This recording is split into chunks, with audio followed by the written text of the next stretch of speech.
தமிழே அருளோவியமே, என்னை இங்கு பேச வைத்த கன்னி தமிழே, கன்னி தமிழால் உலகம் சிறந்து விளங்கும் உன்னை வணங்கி தொடங்குகிறேன்.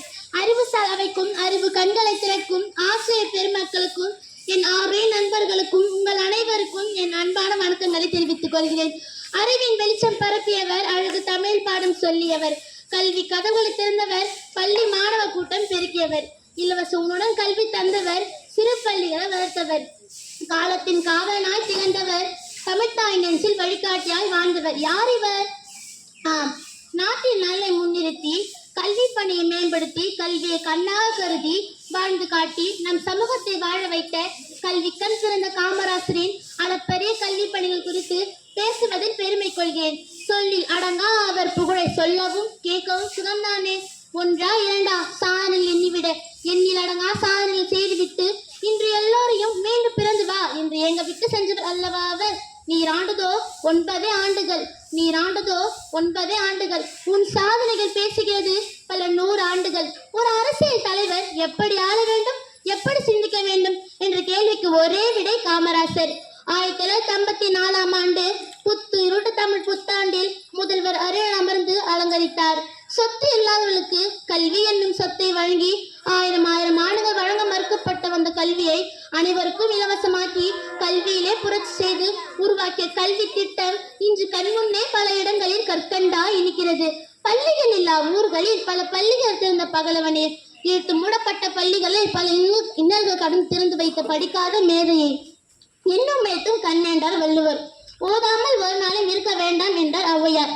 கற்கை நன்றே கற்கை நன்றே பிச்சை புகிலும் கற்கை நன்றே என்ற அதி வீரராம பாண்டிய வாக்கியங்க ஏழை பிள்ளைகளும் கல்வி பெற வேண்டும் என்பதற்காக கையேந்தி பிச்சை எடுத்த பிதாமகன் அல்லவா அவர்.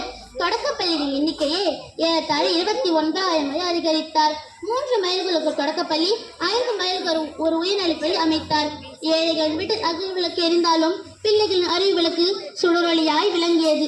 6 வயது முதல் 11 வயது வரை உள்ள அனைத்து பிள்ளைகளும் கல்வி பெற வேண்டும் என்பதற்காக கட்டாய கல்வி மூலம் ஏழ்தன்மையை ஒழித்து சிறந்த கல்வி வளர்ச்சிக்கு வித்திட்டார் காமராசர். 1963 ஆண்டு 10ஆம் வகுப்பு வரை இலவச கல்வி முறையை கொண்டு வர அறிவிப்பினை வெளியிட்டார். குழந்தைகளுக்கு எதிரே ஏற்றத்தாழ்வு நீக்கும் வகையில் சிறுட திட்டத்தையும் கொண்டு வந்தார்.